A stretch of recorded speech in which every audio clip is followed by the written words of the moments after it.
The crystal chandeliers of Aurelia, the Thorne family's flagship restaurant, dripped light onto tables set with starched white linen and gleaming silver.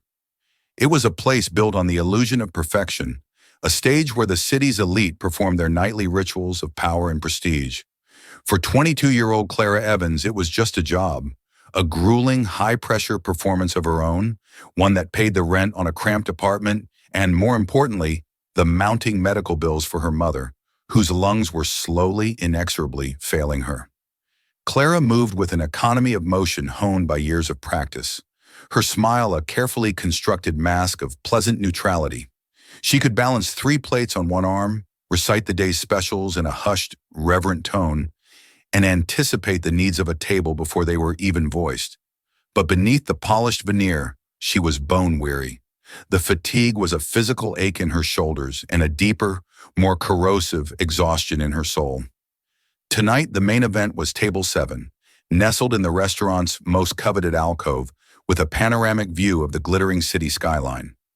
The reservation was under a single imposing name, Thorne, and sitting there, a king in his court, was Julian Thorne. He wasn't just a billionaire, he was the city's modern royalty, the third-generation CEO of Thorne Industries, a global titan of technology and engineering. His face, often seen on the covers of business magazines, was even more severe in person, all sharp angles and controlled intensity. His suit was a whisper of dark, expensive wool, and his presence seemed to suck the ambient noise from the air around him. Clara approached the table, her professional smile firmly in place.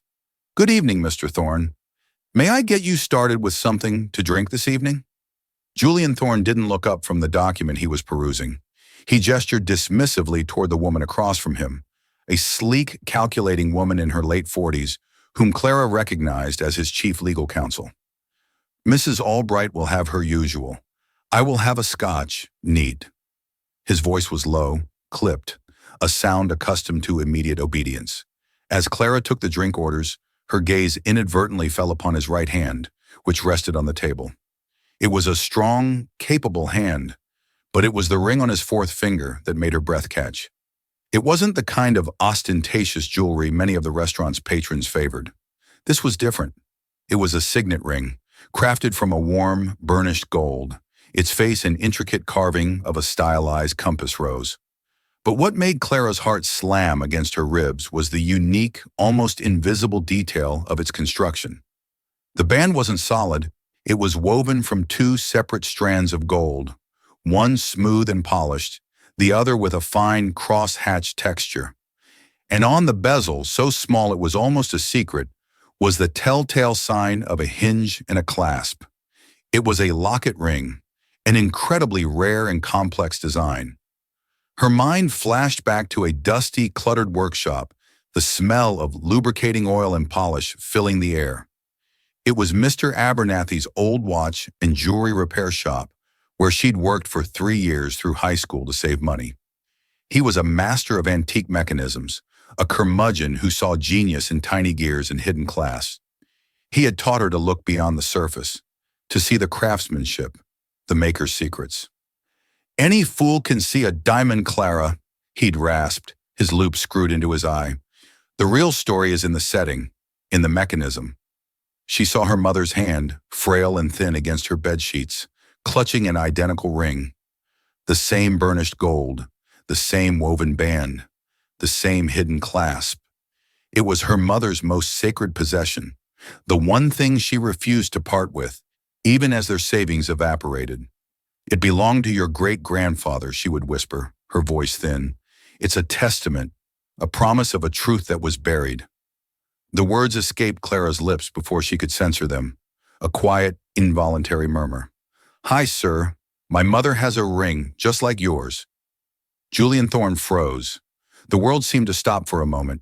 He slowly lifted his gaze from his papers, and his eyes, a piercing, intelligent gray, fixed on her. The casual dismissal was gone, replaced by a sudden, glacial focus. He didn't speak. He simply stared, his expression a mask of cold analysis, as if he were examining a flawed piece of data that had inexplicably appeared in his calculations. The silence stretched, thick and uncomfortable. His lawyer, Mrs. Albright, cleared her throat. Is there a problem? Clara felt a flush of heat creep up her neck. She should have stayed quiet. She was the help. She was invisible. But the image of her mother's ring was too powerful, the coincidence too jarring. The ring, she stammered, nodding a fraction toward his hand. The design. It's a locket ring, with the double-strand band, one smooth, one textured. It's identical to my mother's. She was speaking Mr. Abernathy's language now, the language of specifics. A flicker of something unreadable crossed Julian's face. It wasn't shock. It was a deep, unsettling stillness, as if a drawbridge were being raised behind his eyes. He slowly rotated his hand, examining the ring as if he were truly seeing it for the first time. That's impossible, he stated. His voice was flat, a delivery of fact, not an opinion. This ring was commissioned by my grandfather, Arthur Thorne, in 1952. It was a one-of-a-kind creation by the artisan Louis Devereux. There is no other. The finality in his tone was a judgment. He was branding her a liar, or worse, delusional. The injustice of it, layered on top of her stress and fear for her mother, kindled a small, defiant flame within her. I'm not mistaken, she said, her voice dropping but gaining a firmness she didn't know she possessed. I've held it. I've studied it. Mr. Devereux's maker's mark, the tiny LD intertwined with a star, is just inside the band, isn't it? And the clasp for the locket is disguised as the northern point of the compass rose. Julian Thorne's composure finally cracked. A barely perceptible tightening around his eyes betrayed his shock. He had never known about a maker's mark. He had never known the northern point was a clasp. He had owned this ring for 15 years and had never known its greatest secret. He was a man who prided himself on knowing every detail of his life, his business, his legacy. And this waitress, this girl with tired eyes and a cheap uniform, had just revealed a fundamental detail about his own birthright that he had never known. He leaned back in his chair, his gaze sharpening into something dangerous. A fascinating and detailed observation. What is your name? Clara. Clara Evans. Well, Miss Evans, he said, his voice becoming dangerously soft, you've presented me with a puzzle, because if what you say is true, your mother is in possession of stolen property. Property of immense value and significance to my family. And I am a man who recovers what is his.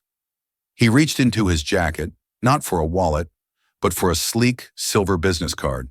He placed it on the table.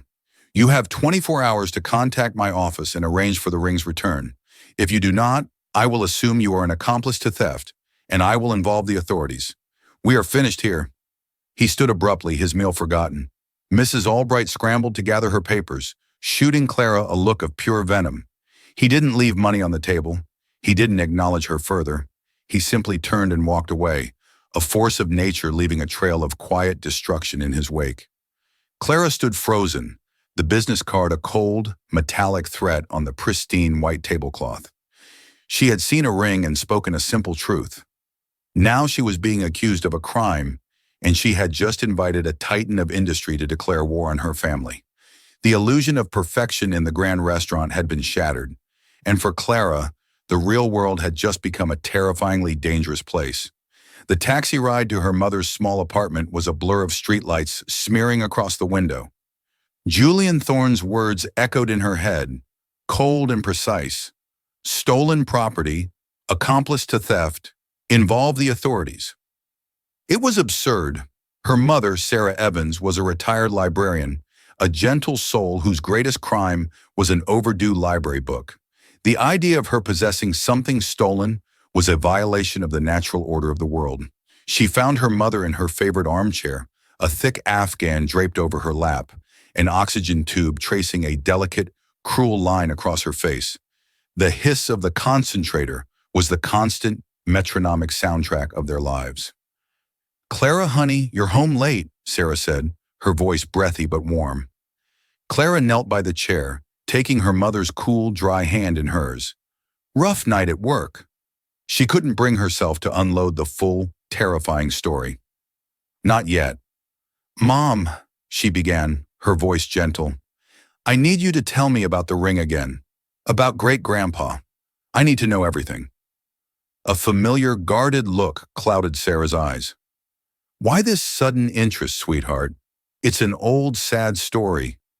Please, Mom. It's important. It's really important. Sarah sighed, a long, rattling sound. She looked down at the ring on her own finger, twisting it slowly. My grandfather, your great-grandfather. His name was David Sterling. He wasn't always a poor, forgotten man. He was a brilliant engineer, a visionary. Back in the early 50s, he was partners with a man named Arthur Thorne. Clara's blood ran cold. Arthur Thorne. The name Julian had mentioned, the man who had commissioned the ring. They were going to change the world, Sarah continued, her gaze distant, lost in a story passed down through generations. They started a company together right out of university, Thorne and Sterling Innovations.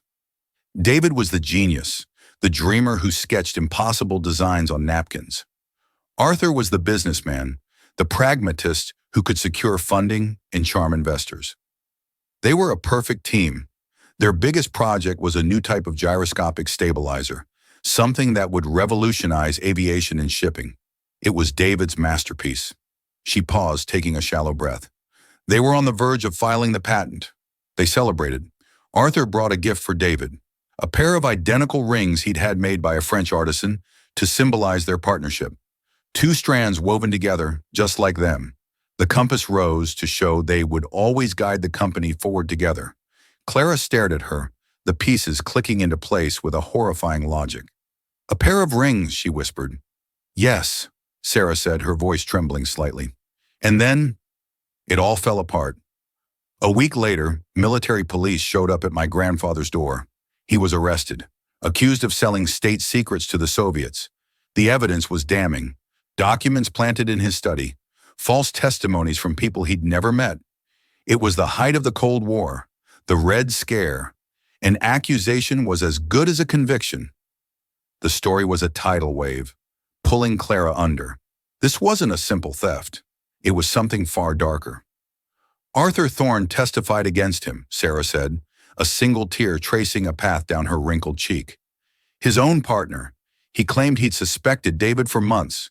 He dissolved the partnership, removed the Sterling name from the company, and filed the patent for the gyroscopic stabilizer solely under his own name. Thorne Industries was built on the back of my grandfather's genius and the ruins of his life. David was convicted of treason. He died in prison 5 years later, a disgraced and broken man. My grandmother was left with nothing but shame and this ring. It was the only thing they couldn't take. The weight of the story settled in the small room, thick and suffocating. Clara finally understood. The ring wasn't just jewelry. It was a relic of a colossal betrayal. It was the last remnant of a stolen legacy. And the locket, Mom? Clara asked, her voice hushed. Did you ever open it? Sarah shook her head. Your great-grandmother tried. She thought David might have hidden a note for her inside, but the clasp is too intricate. She was afraid to break it. It remained his last secret. Clara's heart pounded. Mr. Abernathy's lessons. The northern point of the compass rose. With trembling hands, she took the ring from her mother's finger. It felt heavy, freighted with history. She retrieved a fine-tip pin from her mother's sewing kit. Her hands were steady, her focus absolute. She found the minuscule seam, applied gentle pressure to the precise spot Mr. Abernathy had taught her, was a common release point on Devereaux's work, and felt a faint click. The tiny locket swung open.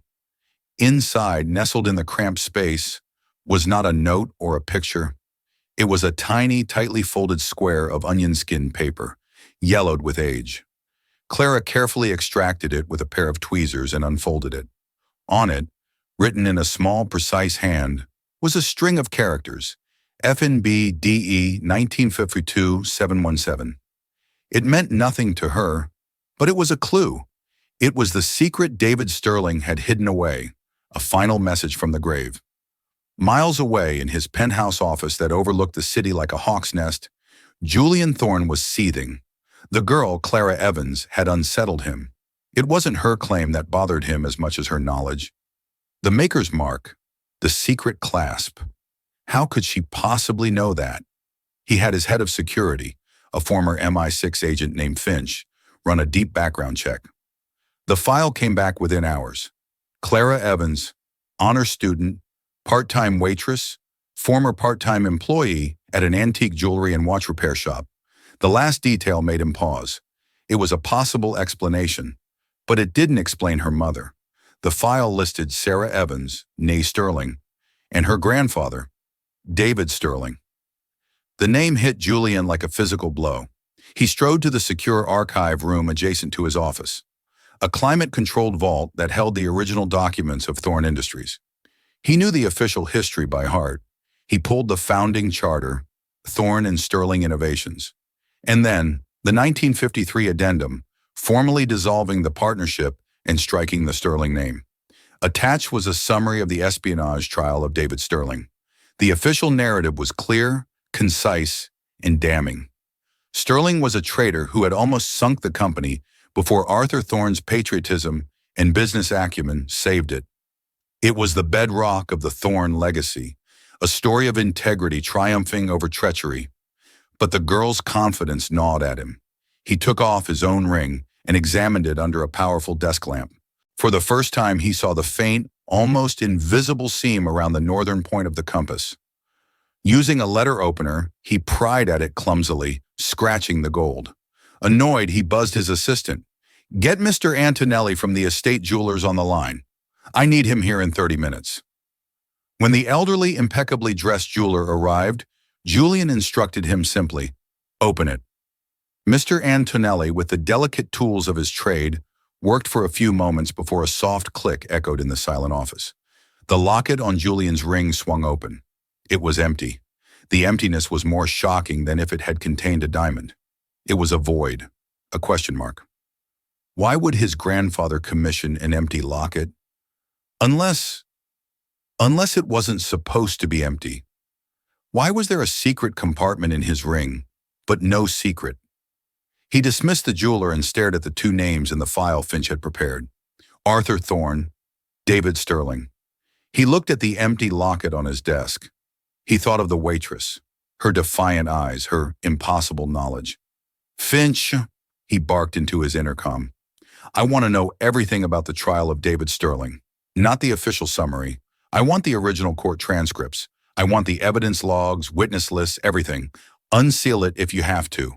I don't care what it costs or whose permission you need. Do it now." For the first time in his meticulously controlled life, Julian Thorn felt the solid ground of his own history begin to shift beneath his feet. He had given Clara Evans an ultimatum, threatening her with the full force of the law.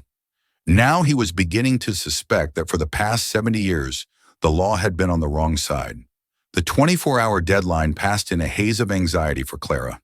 She expected a knock on the door at any moment, the cold, impersonal arrival of the police. But the day came and went with only the familiar hiss of the oxygen machine and the ticking of the clock. The silence was more unnerving than the threat itself. Clara spent the time researching. FNB DE 1952-717. FNB could be First National Bank. DE, perhaps Delaware, where Thorn and Sterling Innovations had been incorporated. 1952 was the year the rings were made. 717 had to be a box number. It was a long shot, a desperate guess, but it was all she had. A quick search revealed that the First National Bank of Delaware had been absorbed by a larger conglomerate decades ago, its records likely lost or buried in a corporate archive. It was a dead end. On the second day her phone rang. It was an unlisted number. She answered with a trembling hand. "Miss Evans." The voice was Julian Thorn's. It was stripped of the anger from the restaurant, but it was colder, more dangerously calm. "We need to talk, not on the phone. My car will be outside your apartment in 10 minutes. It wasn't a request. Clara looked at her sleeping mother, her chest rising and falling in a shallow rhythm. She had no choice. She scribbled a quick note, grabbed her coat, and met the sleek black sedan waiting at the curb. The ride was silent, cutting through the city to the monolithic glass and steel tower of Thorn Industries. She was escorted to the top floor, to the same office she had seen in magazines. The view was breathtaking, a God's eye perspective of the world, designed to make anyone who entered feel small. Julian Thorne was standing by the window, his back to her. The empty locket ring sat on his gleaming mahogany desk. "My ring was empty," he said, without turning around. "Yours was not. Tell me what you found." Clara's heart pounded, but her mother's story, the story of a great injustice, gave her a sliver of courage. "I found the truth you've been hiding from," she said, her voice steadier than she expected. He turned, his gray eyes pinning her in place. "I hide from nothing. I operate on facts. The fact is, your great-grandfather was a convicted traitor. My grandfather was a patriot who built an empire. Your empire was built on a lie," Clara shot back, taking the tiny, folded paper from her pocket and placing it on his desk. "This was inside my mother's ring. FNBDE 1952717. We believe it's a key to a safe deposit box." Julian looked at the paper, then back at her, his expression unreadable. "My security chief is currently in the process of unsealing the original court transcripts from your great-grandfather's trial. He has already noted several irregularities, redacted testimonies, a key piece of evidence, Sterling's personal research journals, logged as entered but mysteriously missing from the court archives." He paused, walking around the desk to stand closer to her. He was not menacing, but his intensity was overwhelming. "I am not my grandfather, Miss Evans. I am a man who values truth above all else, because truth is the foundation of order. My family's legacy, as I know it, is one of integrity. You are making a claim that this legacy is a fraud. This is not a small accusation." "It's not an accusation, it's a fact," Clara insisted. "My great-grandfather was framed. Your grandfather stole his work, stole his company, stole his life. The rings weren't a gift. They were a final act of hubris before the betrayal." "Prove it," Julian said, his voice a low challenge. "That piece of paper is not proof.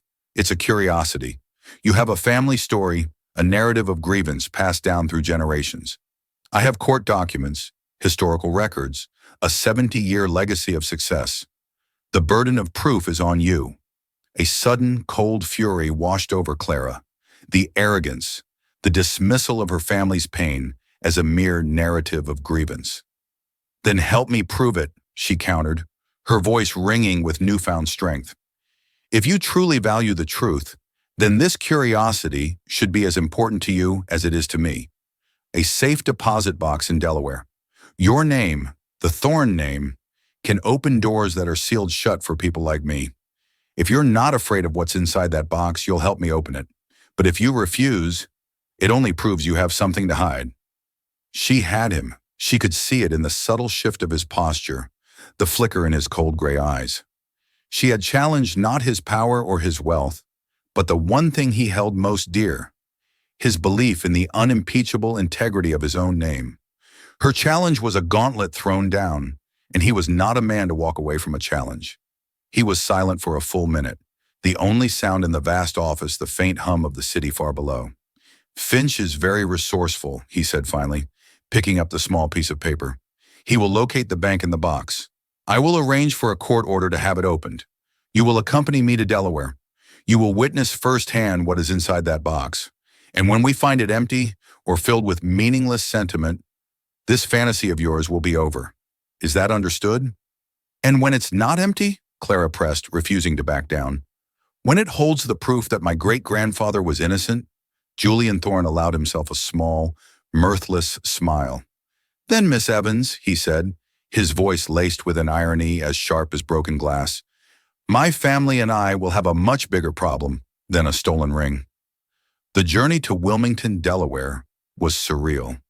Clara sat across from Julian Thorne in the silent, opulent cabin of a private jet. The roar of the engines a distant hum. He hadn't spoken a word to her since they'd left, his attention fixed on a tablet displaying complex financial data. For him, this was a Tuesday. For Clara, it was a dizzying leap into another reality. Finch, the quiet, ghost-like security chief, had arranged everything with terrifying efficiency. The court order was granted, citing a query into historical corporate assets. The bank, now a branch of a massive financial institution, was notified. They were met on the tarmac by a black town car and driven to the bank's downtown headquarters, a building of imposing granite and brass. The bank manager, a man whose anxious deference was palpable, escorted them down to the vaults. The air grew cooler, smelling of old paper and metal. He led them to a section of older, larger safe deposit boxes, stopping before number 717. The box was opened under the corporate account of Thorne and Sterling Innovations in 1952, the manager explained nervously. According to our records, it has not been accessed since. 2 keys were required. The manager used the bank's master key. Julian, who had been given the original corporate key retrieved from the Thorne archives, stepped forward. The lock was stiff from decades of disuse, but with a sharp turn, it gave way with a heavy, satisfying clunk. The manager pulled out a long, surprisingly heavy metal box and placed it on a viewing table in a small private room. Then he discreetly withdrew, leaving Clara and Julian alone. An expectant silence hung in the air. This was it, the moment of truth. The contents of this box would either validate a lifetime of family pain or shatter Clara's last hope. Julian looked at her, his expression a carefully neutral mask. "Go ahead, Miss Evans. The truth, whatever it may be, is in your hands." With a deep breath, Clara lifted the heavy lid. The box was not empty. It was packed to the brim. On top lay a thick leather-bound journal. Clara lifted it out, her fingers trembling as she opened the cover. The first page read, in elegant, confident script, "The Sterling Thorne Gyroscopic Stabilizer, Design and Development Journal, Volume 3rd, David Sterling." She flipped through the pages. They were filled with complex equations, intricate technical drawings, and detailed notes, all in the same hand. It was her great-grandfather's work, his mind laid bare on the page. This was the missing journal from the trial evidence. Beneath the journal was a bundle of letters, tied with a faded blue ribbon. Clara carefully untied it. The letters were from Arthur Thorne to David Sterling. She read the first one aloud, her voice shaking. "David, my friend, my brother, you've done it again. The latest calibrations are pure genius. The world isn't ready for what we're about to build. I've secured the final round of funding. We are on the precipice of everything we ever dreamed of. Yours in partnership, Arthur." There were dozens more like it, filled with praise, camaraderie, and shared dreams. They painted a picture of a deep friendship and a true partnership. It was irrefutable proof of David's integral role. But it was the last item in the box that sealed the truth. It was a thick manila envelope. Inside was another set of letters. These were handwritten carbon copies, and they were from David Sterling to his wife, written from prison. Clara read the final one, her voice cracking, tears streaming down her face. "My dearest Anna, I fear this will be my last letter. My final appeal has been denied. Arthur's betrayal is complete. He visited me yesterday, not with remorse, but with a warning. He said he has a daughter now, and I have you. He said a man must protect his family, and that he had built a wall around his, a wall of wealth and power I could never hope to breach. He offered me a deal. Stay silent, and you would be left alone. He has stolen my work, my name, my freedom. I will not let him threaten my family's safety. I will go to my grave with this lie to protect you. This box contains the truth. The ring I gave you contains the key. One day, perhaps long after I am gone, the truth may find its way into the light. Know that I am innocent. Know that I loved you more than my own life. Your David." Clara finished reading and looked up at Julian. His face was ashen. The cold, analytical mask was gone, replaced by a look of profound, sickening realization. He picked up one of his grandfather's letters, his hand unsteady, comparing the signature to the one on the documents that had founded his family's empire. There was no doubt. It was all true. The Thorne legacy was not just built on a lie. It was built on the deliberate, cruel, and systematic destruction of an innocent man. The wealth he commanded, the power he wielded, the very name he bore, it was all the fruit of a poison tree. "My grandfather," Julian whispered, the words catching in his throat. "He didn't just steal an invention. He framed his best friend for treason." He sank into a chair, the weight of the discovery seeming to crush him physically. The orderly black and white world he had inhabited his entire life had just exploded into a million shades of gray. He looked at Clara, at the tears on her face, at the decades of pain she represented. His threat at the restaurant, his arrogant dismissal of her story, it all came rushing back to him, shameful and vile. "Miss Evans, Clara," he said, his voice raw with a humility she never would have thought possible. "What my grandfather did is unforgivable. The word sorry is meaningless. This is a debt that can never be truly repaid. But I swear to you, on my honor, what little of it may be left, I will spend the rest of my life trying." The silence in the vault was no longer expectant. It was heavy, funereal. The truth hadn't just been found. It had been resurrected. And now they both knew that its resurrection would demand a reckoning. The flight back from Delaware was a stark contrast to the journey there. The silence was no longer tense, but heavy with the shared weight of their discovery. Julian was a changed man. The rigid certainty had been replaced by a grim, focused resolve. He spent the entire flight on a satellite phone, his conversations clipped and decisive. He was summoning his board, canceling appointments, and setting in motion a chain of events from which there would be no retreat. Clara simply held the box of her great-grandfather's legacy on her lap. It was both a vindication and a burden. The truth was out, at least between the two of them. But what came next? A public scandal could destroy Thorne Industries, a company that employed tens of thousands of people. A private settlement would feel like blood money, another secret bought and paid for. When they landed, Julian turned to her before they deplaned. "This is no longer just your family's fight, Clara. It is mine. My family created this wound. It is my responsibility to see it healed. But there is one person who must answer for this. My grandfather is dead, but his legacy is fiercely protected by one person.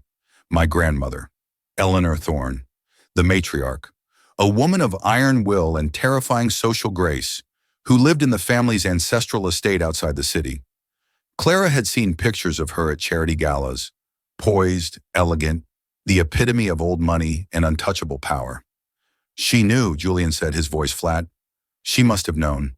She curated my grandfather's history, controlled the narrative. She will not allow this truth to surface without a fight. He was right. 2 days later, a formal, non-negotiable summons arrived for Julian at his office. He was to present himself at the Thorne estate for dinner that evening. Alone. "She knows I've been digging," Julian told Clara over the phone. "This is not an invitation. It's a command performance. She's going to try to shut this down." "You can't face her alone," Clara said, a surge of protectiveness surprising her. "I have to," he replied. "But the battle won't be won there. It will be won at the Thorne Industries Legacy Gala. In 3 days. It's the company's biggest annual event, a celebration of our history. It's her stage, and that's where we will pull back the curtain." That evening, Julian walked into the cavernous, oak-paneled dining room of the Thorne estate. A fire crackled in the hearth. Eleanor Thorne sat at the head of the long, polished table, perfectly coiffed, draped in pearls. She was 85 years old, but her eyes were as sharp and clear as ice. "Julian," she began, foregoing any pleasantries, "you have been making inquiries, stirring up dust that has long since settled. Tell me why." "I found David Sterling's journals," Julian said, his voice even, "and his letters. I know what grandfather did." Eleanor placed her fork down with deliberate precision. Her expression did not change. "Your grandfather did what was necessary to build a legacy, to protect his family. David Sterling was a dreamer, a liability. He would have run the company into the ground with his impractical fantasies. Arthur made the difficult choice, the choice of a leader." Julian stared at her, appalled. "A difficult choice? He framed an innocent man for treason. He let him die in prison and stole everything from him. That isn't leadership, grandmother. That's monstrous." A cold smile touched Eleanor's lips. "You speak with the naive morality of a boy who has never had to build anything. You inherited an empire. Your grandfather forged one from vision and will. The world is not a fairy tale. It is a battlefield. He won. That is the only truth that matters." "The truth matters," Julian countered, his voice rising. "The Sterling family? The Sterling family is irrelevant, she cut in, her voice like chipping ice. A forgotten footnote, and they will remain so. I have spent 60 years protecting this family's name, Julian. I buried this story once. Do not think for a second I will hesitate to bury you and your little waitress friend if you attempt to dig it up. You will cease this foolish crusade immediately. You will burn those letters. You will forget the name David Sterling. That is my final word on the matter. The threat was absolute, delivered with the serene confidence of a monarch ordering an execution. In that moment, Julian saw his grandmother for what she truly was, not just a protector of a legacy, but the chief architect of its lies. Her will was the bedrock upon which the entire fraud had been maintained. He stood up, his own resolve hardening into steel. No, he said, his voice low and clear. The final word will be spoken at the Legacy Gala, for all the world to hear. He turned and walked out, leaving her alone in the vast, silent room, the firelight glinting in her cold, furious eyes. The battle lines had been drawn. The night of the Legacy Gala arrived. The grand ballroom of the city's most luxurious hotel was a sea of tuxedos and designer gowns. It was the apex of the social calendar, a night where Thorn Industries celebrated its past and showcased its future. The irony was a bitter pill. Clara felt impossibly out of place in the simple, elegant black dress Julian had sent for her. Her mother was at home, watching the event on a live news feed, a direct line open on Clara's phone in her clutch. This was for her. This was for David. Julian found her by the entrance, his face a mask of calm determination. Are you ready? He asked. No, she said honestly, but it doesn't matter. They walked in together, and a hush fell over the room. Julian Thorn, the city's most eligible and private bachelor, had arrived with an unknown woman. Whispers followed them like a trail of smoke. They took their seats at the head table, directly across from Eleanor Thorn. She gave them a smile that was pure poison, a silent promise of annihilation. The evening progressed through cocktails, dinner, and speeches from politicians and corporate leaders, all praising the integrity and vision of Thorn Industries. Finally, it was Julian's turn to give the keynote address. He walked to the podium, the spotlight following him. The massive screens on either side of the stage showed the heroic, smiling image of his grandfather, Arthur Thorn. Julian looked out at the sea of expectant faces. He took a deep breath. For 70 years, he began, his voice ringing through the silent hall. This company has celebrated a myth, the myth of a sole founder, a singular genius named Arthur Thorn. He paused, letting the words hang in the air. Tonight, I am here to tell you the truth. A confused murmur rippled through the crowd. At the head table, Eleanor's smile faltered. Thorn Industries was founded as Thorn and Sterling Innovations. Julian continued, his voice gaining power. My grandfather had a partner, a brilliant, honorable man named David Sterling, a man whose name my grandfather erased from history. He went on, his voice cold and clear, laying out the entire sordid story. The stolen invention, the false accusation, the trial, the letters. As he spoke, the heroic image of Arthur Thorn on the screens behind him was replaced by the first page of David Sterling's journal, then by the damning letters from Arthur, each one projected for all to see. Gasps of shock and horror filled the room.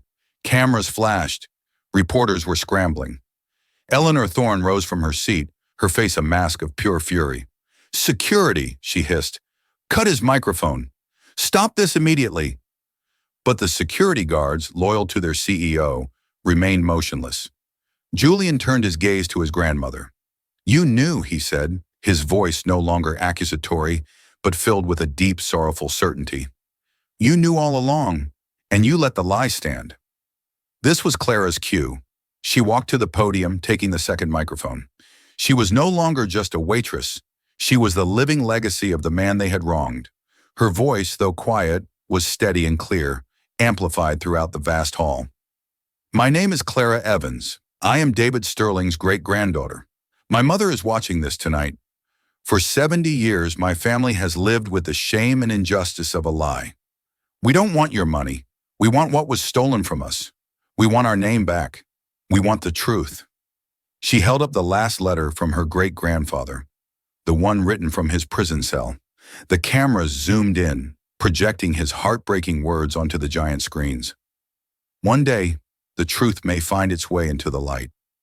The public exposure, the irrefutable proof, the calm dignity of the girl she had dismissed as irrelevant. It was too much. Eleanor Thorne's lifetime of carefully constructed composure shattered. "Fools!" she shrieked, her voice a ragged, venomous tear in the stunned silence. "You are fools. He did what he had to do. That man Sterling, he would have held us back. Arthur built an empire. I protected that empire. I protected all of you from the weakness of sentiment. This name, this legacy, it was worth any price."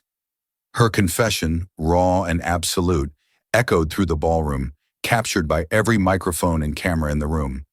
In her rage, she had admitted everything. The cover-up, the justification, the ruthless belief that the ends justified any means. She had intended to silence the truth, but instead she had become its final, most damning witness. She stood there, exposed under the glittering chandeliers, a queen who had just confessed to treason, her kingdom of lies crumbling to dust around her very feet. The aftermath of the gala was not a swift explosion, but a slow, grinding earthquake that shook the foundations of the city's corporate landscape. Headlines screamed the story of the Thorne betrayal. The company's stock plummeted. The board of directors, in a panic, convened an emergency meeting, their first instinct to circle the wagons, issue a non-denial denial, and offer the Evans family a massive confidential settlement to bury the story again. Julian, however, refused. In the sterile, glass-walled boardroom, he faced down the gray-suited men who had served his family for decades. "This will not be handled with a check and a non-disclosure agreement," he stated, his voice echoing with an authority they had never heard from him before. "We will not perpetuate the lie with another secret. We will do this in the light." The first step was a full-page public statement in every major national newspaper. It was not a corporate apology written by lawyers. It was a direct, unflinching confession from Julian Thorne, detailing the full extent of his grandfather's crimes and the subsequent cover-up. It ended with a promise, not just of restitution, but of restoration. Over the next few weeks, a new reality began to take shape. Julian, working with a team of historians and legal experts, formally petitioned the state to posthumously exonerate David Sterling of all charges. They presented the contents of the safe deposit box, the journals, the letters, as incontrovertible evidence. The hearing was a formality. The pardon was granted, officially clearing David Sterling's name. For Sarah Evans, watching the news from a new, state-of-the-art hospital suite paid for by a preliminary fund Julian had established, it was a moment of release so profound it felt like she could finally take a full, deep breath. The shame her family had carried for generations had finally been lifted. But Julian knew that clearing a name was not enough. He announced the formation of a new independent entity, the Sterling Thorne Legacy Trust. Its first act was to formally rename Thorne Industries' iconic headquarters. The building, a symbol of Thorne power for half a century, was now the Sterling Tower. The trust's primary mission was to oversee the transfer of 20% of the Thorne family's controlling shares, a sum worth billions, into a fund dedicated to two causes: providing comprehensive lifetime care and financial security for the descendants of David Sterling, and establishing grants for brilliant, independent engineers and inventors who lacked corporate backing. It was a legacy reborn from the ashes of a lie. Clara was offered a permanent, high-salaried position on the trust board. She would be the guardian of her great-grandfather's new legacy, ensuring the resources went to people just like him. Months later, the media storm had quieted, and the hard work of rebuilding had begun. Clara stood with Julian on the observation deck of the Sterling Tower, looking out over the city. A cool autumn breeze swept around them. The work was demanding, and the changes within the company had been met with resistance. But a new culture, one centered on a radical commitment to transparency, was slowly taking root. Julian turned to her, a quiet gratitude in his eyes. "I used to look out from here and see an empire my family built," he said. "Now I see a city full of possibilities, full of people whose ideas we have a responsibility to foster, not steal." Clara nodded, understanding the profound shift within him. He was no longer just the custodian of a tainted inheritance. He was the architect of a new and better future. He reached into his pocket and pulled out the two locket rings. They lay in his palm, the burnished gold gleaming in the afternoon sun. The twin symbols of a partnership that had been broken and now, in a different way, was being honored. "They belong together," he said, handing one to Clara. "A reminder of what was lost and what we're building." Clara closed her fingers around the warm metal. The ring no longer felt like a burden of the past, but a key to the future. It wasn't a fairy tale ending. The pain of what happened could never be erased. But it was a beginning, a testament to the fact that one voice, speaking one simple, inconvenient truth, could unravel a web of lies 70 years in the making. A single observation in a hushed, elegant restaurant had not just changed her life. It had redeemed a forgotten history and proven that the most valuable legacy isn't the one you inherit, but the one you have the courage to build.